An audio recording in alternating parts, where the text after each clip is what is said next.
the Bible really clear about this. There is every season for something to do. It's time to joy, it's time to cry, it's time to collect, it's time to throw away, it's time to reap, it's time to see what I will do in this season. In the comfortable season, not always. It will be finished one day, will be different season out of the comfortable zone. This actually help us to be strong, to be resilient, because we know it will finish one day and it's fine.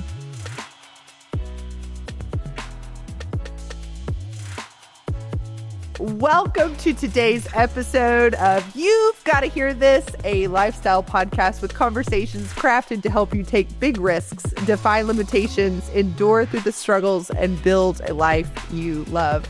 We're having fun today here in the podcast studio. I'm one of your hosts, Crystal Tellis, along here with my co-host and my best husband ever, my only husband ever, Tyler Tellis. I don't like the way that came out. Well, you knew my heart. And we're here with our friends, Natasha and Sergey Majuga. I always have a hard time saying their name. These people are our wonderful dear friends of 10 years now, all the way here from Tel Aviv, Israel. They got on a plane to come see us. They come to the States annually, and we're always on their stop, and that means so much to us, and we're so glad you're here. Welcome to our table. Welcome to our conversation. And if you are here listening today, you are in for a treat. That's right. Awesome. We'll have fun. These guys are great guys and just doing such incredible work. And that's what we want to talk about on today's episode. Season 2, you got to hear this. And we want people to hear from you. All right. And so a little backstory, and then so there's context. I'm learning now in my 40s. Well, that's Is critical. Come on. You must have good context. And so a part of Crystal and I's story of building and living a life that we love was church planting. It's not the only thing we talk about on this podcast, and it's not the only thing that we are doing with our life, but it is a huge part of our lives, and it's why we're here in Massachusetts, in New England. And so we've planted a church here, and we've shared stories about that in other episodes of this podcast, I think. But for those who don't know, Maybe speculation. I don't remember what we've shared in other episodes of this podcast, but I'm sure we've talked about it. and for those of you who don't know, and you're just turning in, we moved to Boston, Massachusetts from Louisiana when we were 27 years old back in 2011. And we started a church from the ground up in Newton, Massachusetts, one of the hardest soils in America, some would say. And through the grace of God, we didn't know a soul. But God, through meeting a couple on Twitter, on Facebook, and then just, anybody that we met, through the grace of God over the last 13 years, a church of about, 300 people at this point have gathered in Newton still to this day. And our last days are ahead. It's really exciting. Crystal, that was what we would call critical context. This is critical context. And so our context in life is church planting. And through that, we have lived and been required to live with a certain level of the word is resiliency. Resilience. I love that one. It's a good word. Mm-hmm. You guys are also I can tell. church planters. There's resilience. Yeah, you say it so well. But you guys are also church planters. Wait, This is your how do you say the word resilience in Hebrew, Russian, and Ukraine. I don't know now. It is the word resilience. Противостояние. Противостояние. Okay, so that's in Ukraine? It's in Russian. Okay, in Russian. How do you say it in Hebrew? Do you know? Don't cheat. Come on, man. I don't remember resilience. Or what's the idea, the concept? That was kind of an unfair question to throw on them. Well, they do speak languages. And Ukrainian противостий. Противости. Okay, well, thank you for letting me take us on that rabbit trail. Yeah. So, is the trail over? Yeah. Okay. Back on. So, resiliency is a key component for church planting. Yes. What we want today's episode to be about is what resiliency looked like in the context of your church planting experience. Because what resiliency looked like for us, moving from Louisiana to Boston, blah, blah, blah. I can't wait to hear you share your story because it puts a whole new layer of meaning behind the word resiliency. So start us from the beginning, as far from the beginning as you want. But tell us what that journey, that adventure looked like in your story. And then I would just say, if you're listening and you're like, well, I'm not a church planter, that's okay. Stay tuned. Hear the story, because there's going to be lots of principles, wisdom, nuggets in there, and we'll tie it into your life as well, Good. to your context. I'm a startup. Maybe not. Start with the family. Like anything is church land. I mean, Everything is a plant. it's A plant. Everything starts small. small and then grow. So Yeah. I would Something plant. I would say that resilience is just a lot of pain, and a lot of wisdom how you can manage pain, because without pain there is no growth, and if you learn through the process how to manage pain, then you will be a resilient person. Okay. If you don't know how It's to like manage it's pain, like giving birth. It's very painful, but it's a necessary pain Right. to give birth to the child and not kill it Right. and yourself in the process. Yeah, so we moved as well. Jesus 2009. We started our first meetings 2010, not knowing anyone in the area, in Town Leaf area. We knew just one guy. We moved there, and we started church in our living room, and there was very painful few. For us, resilient was 3 first years, I think, was the most critical. Well, go back even before that. When we met, Where did you come from? God, tell us. Natasha, go ahead. Tell Okay. the whole thing. when I was 17, I came to his church In and repent Kiev. in Kiev, in Ukraine. Kiev in Ukraine. I was 15. He was 15, I was 17. And we met. He became my best friend, my best buddy, younger brother, whatever you can call it. In a year and a half, we were just best friends. Yeah. He tried to win my heart. Yeah, I fell in love with her. 15, he's 17, so beautiful. She's crying during the moment of experiencing the Lord, those tears. And this is teenage. And then he saw me crying and said, I want a wife like that. He cries. And so When I worshipped, come on. to quote Destiny's Child, he liked it, so he put a ring on it. Is that how that worked? That's how they do should work. Looking like them shouldn't have been praying on her. Okay. Yes. So we start they Destiny's, or is that just Beyonce? I think that's Beyonce in Destiny's Child. So we start dating. After a year and a half, we start dating for 2 months. Okay. And then he moved because his family is Jewish. His family moved to Israel when he was 17 Okay. and just to immigrate. Right. Yeah. They took all We had everyone. And this relationship for 4 years, and then I got back to marry her. we had 4 years dating in a distance when we didn't have internet. He called me once in a month for 1 hour, and we wrote letters to each other. And you couldn't FaceTime him? No, And you didn't travel back and forth? no.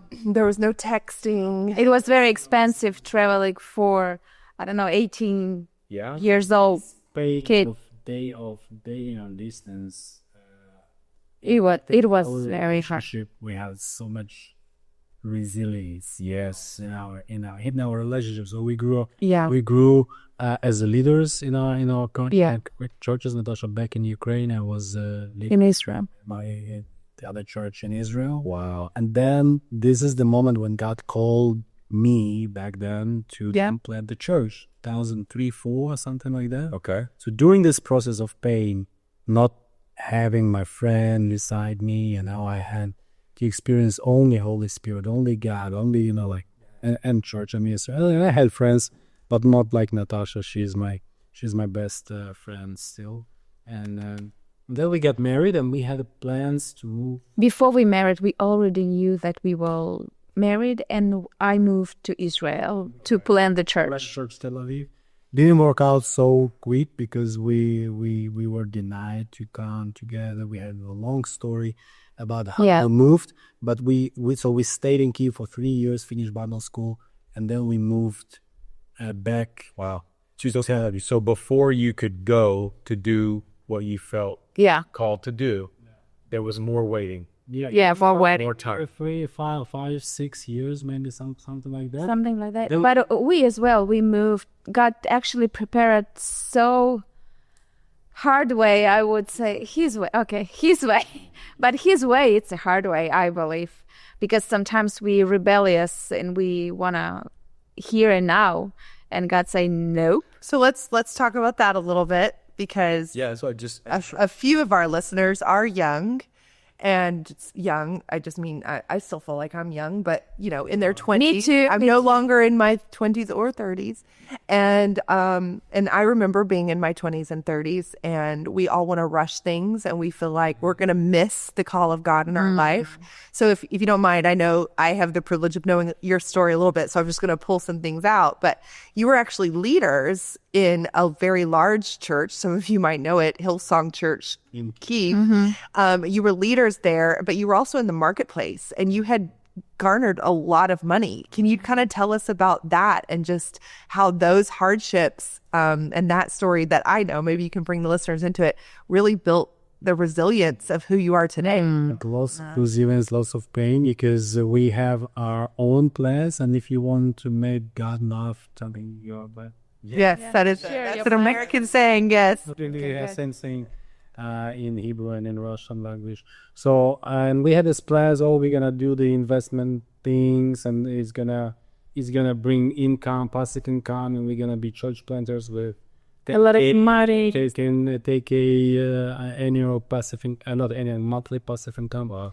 And we were so excited. And it kind of worked for a while, but then 2008, it started here, but it's ended up in Kyiv. In all the world, I will. Which, if you're just now 25 today, you were very young when that happened. And for those of us that were in our 20s, we had little nest eggs.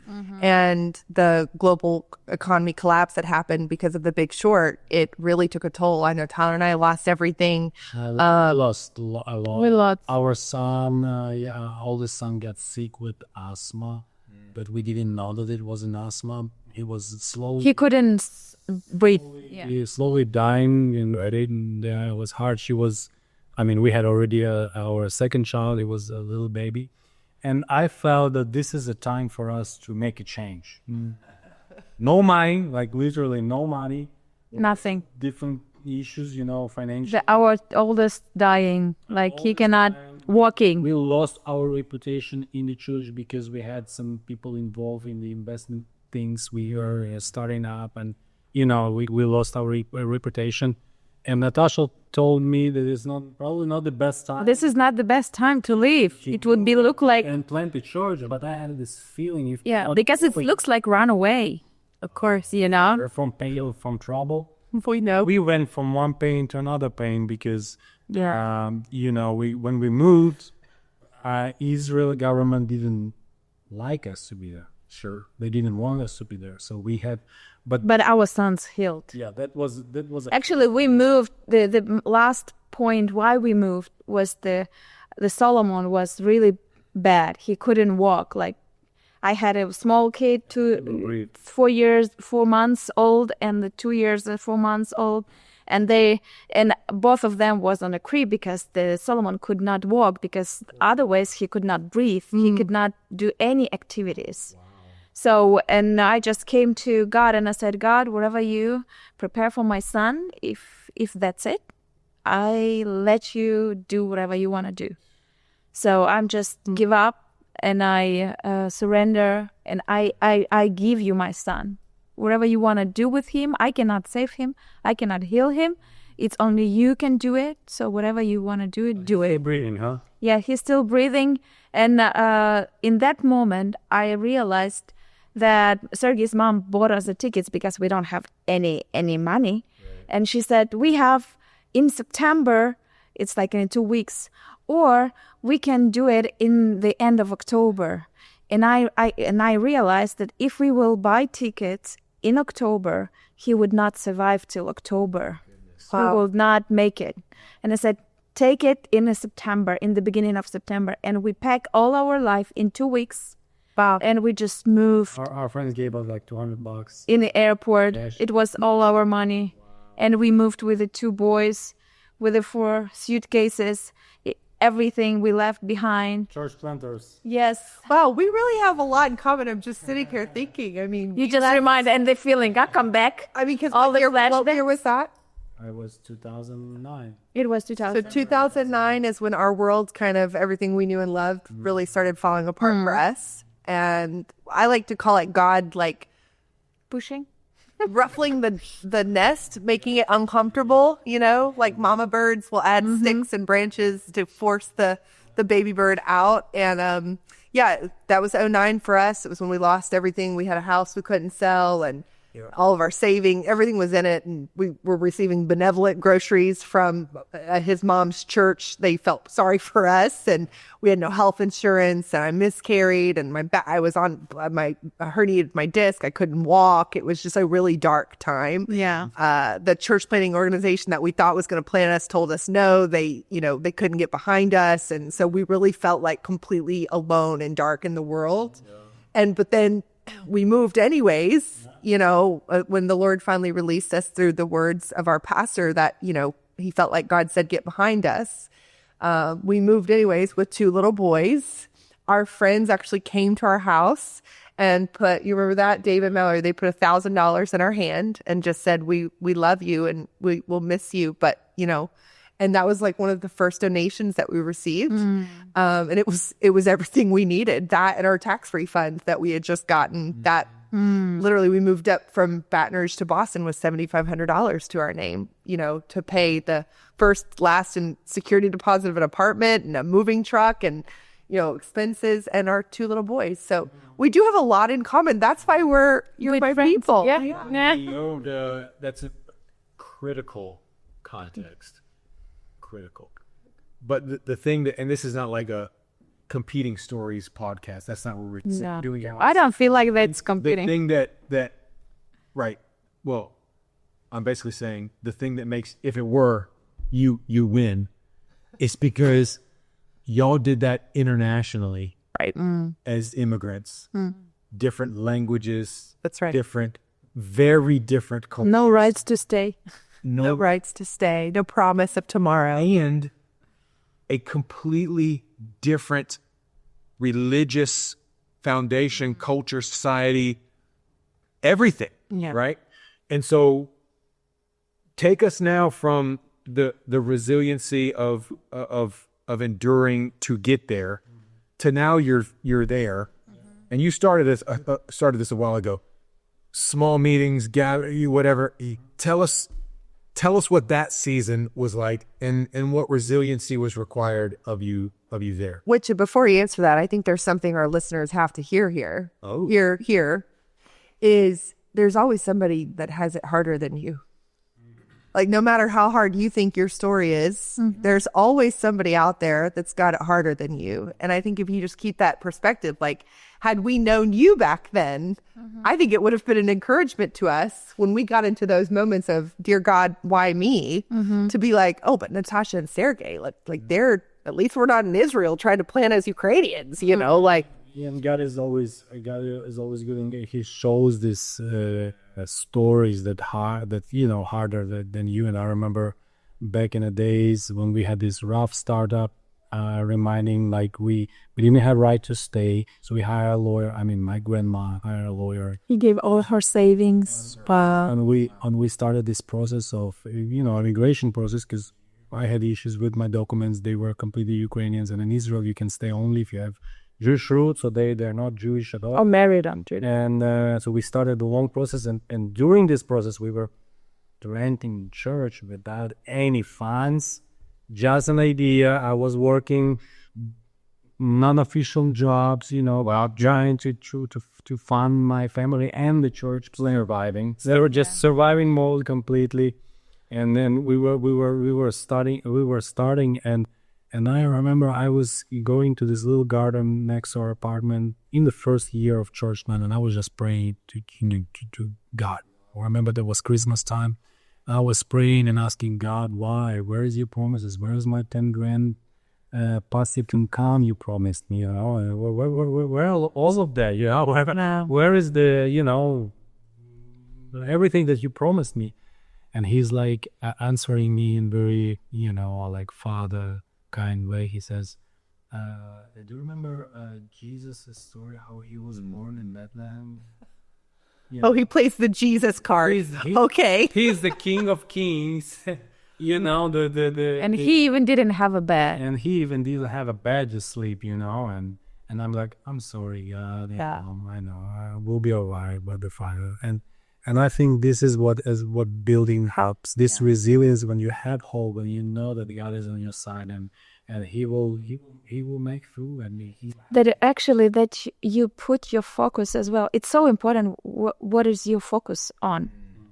And when you put your focus on to the mission, to the purpose God put in your heart, and not the comfort you should have, or you know, we have a food, we have a roof. It's enough. We had a mattress to sleep on. We had a mattress we found on the street. It was great. It was good. He served us like 10 years or 13 years. Provide. Yeah. So this is the focus. That not the, you know, all the comfort and have stuff, but the purpose that God put you in this place. Your call and for the purpose, not for the stuff you have or not have.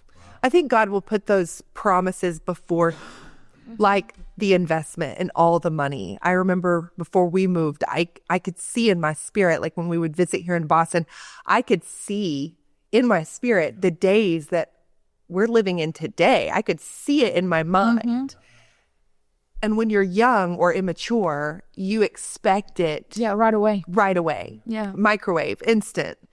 And so your faith is really tested when you're like, God, I stepped out because I could see what you were going to do. And then when it doesn't, when your situation year after year after year after year, I mean, some people quit. They say most church plants don't last longer than small businesses, which is, 5 years. Yeah. Because those first, like you just said, the first 3 years, just like any infancy, are so vulnerable, I think, to depression, because we feel like we're sold this lie from God sometimes. Like, you promised me and I did it, and I'm here now, and I'm poor, and I'm worn out, and I'm exhausted, and people have turned against me, and they're talking bad about me all the time, and I have no followers, and nobody's coming to my church, nobody's buying my product, like whatever it is. And you're like, I was sold a lie. Mm-hmm. Mm-hmm. And so that's when so many people drop out of the race. And because they don't see future and potential. I have an illustration to share, if I will pronounce it right. Oyster, the thing with oyster on above oyster. The ocean. The Oyster. Oyster. Oyster. Oyster. Yeah, you're there. The little tiny sand coming to his fragile body creates lots of pain. It's caught him, yeah. And when oyster making a decision to keep going, just keep this pain, and he's developed this material called pearl. It's called, but it creates pearl. There is. And when you see this, vision behind, and when you see this hope that one day, this pain will bring somebody alive and take this pearl and put it on the shelf. It's gonna cost lots of money. You know what I mean? So and I had this picture in my mind like years ago that you just keep being resilient, keep managing pain, because it's very important how to learn manage pain, because you can bleed to death and have a burnout. So you gotta learn how to navigate through pain, because there's different kinds of pain. And one of the verses which helped me all the time is James 1:2-4. Oh, yes. Know this one. But consider it pure joy, my brothers. Oh, yes. Pure joy whenever you face trials of many kinds, because you know that the testing of your faith produce endurance or resilience. Let endurance finish its work so that you may be mature and complete, not lacking anything. So I think you that Wait. That deserves a boom. Like that is a drop mic. So you will be mature and complete Yes. and not lacking anything. And I think so many of us lack a lot Yeah. in our grit, in our resilience. Right. When you fail to endure, never that. I think that failure to endure, which is a lack of resiliency, I think that's what leads people to live such entitled lives. Mm-hmm. I mean, I'm not trying to go like philosophical here, but No, like, God, you told me there would be a church, so I stepped out. Now there's only 30 people. This is not a church. but you said, and I'm due. I'm due my growth. Right. We came to Israel from Ukraine, and you owe me this. That's that's entitlement, and I think that is a pervasive sort of problem, not just specifically to Christians or church planters or I think church world. I think that goes to every sphere of life. I think it comes to how you define the value of a pearl. Yeah, as well. Some people don't like pearls. Some people prefer diamonds, sapphires, emeralds, whatever. But it depends on how you value a pearl. And what I mean by that is if you set out to do whatever you're doing, building a family, a marriage, your business, a church, a school, whatever it is, a nonprofit, and you have the wrong expectations around the value of what you're building. In other words, we had to get really clear early on. We're moving to one of the hardest places to plant a church. So we may only have Second place to well, I don't know about that, but I'm just saying one of the hardest places. And so we may only have 13 people in our church for 13 years. And if that's the case, does the pearl still matter?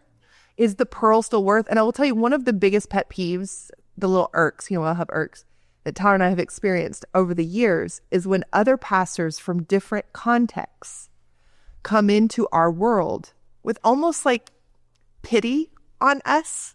Like, oh, y'all, I'm so proud of y'all. You just really stick it out here. And there's almost like a diminishing, and you're like, I know Tyler and I have been like, we're not rude. We're like, thank you. But we're like, come walk in our shoes for just a few days and see what your resilience is like. Do not diminish our pearl. Because these 30 people that God has entrusted us with, our pearl was always one more. And so I just think really how you see the pearl, whatever your pearl is really going to determine your expectations and will determine your longevity. Yeah. When we start building a church, we had 30 people. It would be great. We have 10 people for 3 years, and 10 people with us and our kids. You mean? With your own kids? Yes. All the ones that are pregnant. Yeah, you count them all. So, and we decided back then, if we not see what we want to see in our life, because God promised Abraham that you will have a lot of nations, like stars or sand, and he didn't see it. And we said, it's fine. If we not see it, it's fine. We don't do it to see it. We do it that the next generation, or maybe only our grandkids can see it. It would be great. It would be amazing to see what God's promised and give the vision, like it would be a church of 1,000 people. It's fine if it's not. It would be great if we will see it, but it's fine if we not see it. We not give up. Yeah. Yes. You don't see it yet first, but when you're going through this painful process of resilience and endurance, you're developing this pearl or, by the way, diamond, gold, any valuable thing it's created under severe, very heavy pressure and pain. It's very important, like you mentioned, Abraham, it's to see the promise without seeing the fruits. Why sand and stars? If you travel to desert, in Israel at least, I can hear the same. The only Thank you. see 24/7. During the day you see sand, during the night you see stars. And it always reminds you of the promises of God. It's very important. If you examine what you see in material world, it's important to see what God showed you and have these pictures in your mind, like you said, that you kind of saw where you're gonna be. Same with us. Our vision and dream is to have a multiple thousand people church in Tel Aviv, which would be like unimaginable. It's like back in 2,000 years. It's only then we have that. And this is a dream, and I don't know, maybe in our lifetime we won't see it, but I can see it now in my Spirit. Yeah, like a stars and sense. So it's very important to keep this Vision. and this is how you're managing your pain, because if you don't have vision, if you don't have hope, I think this is why people easily giving up because they don't have these stars and sense. Agreed. I love this Start picture, the picture of the illustration that you painted with the pearl, because I think it's very unique, and it's the same point, but it's made in multiple places, because the pearl is created by the oyster's resiliency. Yes. But people don't ever see the pearl if not for the resiliency to dive down there and find it. You do some deep diving too. Yeah. Experience, Yeah. because you are the most interesting man in the world. But it's an interesting picture, right? What is created by resiliency is also obtained by resiliency. Because, and I don't know how they grow pearls now. I'm not a pearl scientist. There are. Do that? Yeah. Are they fake? Is it fake? I wouldn't say fake, but like They can make curated. Yeah. But before they did that, the guy that was looking for the pearl, he would dive down and find an oyster and open it up, and he didn't know if there was a pearl in it or not. But he would keep diving down until he found it.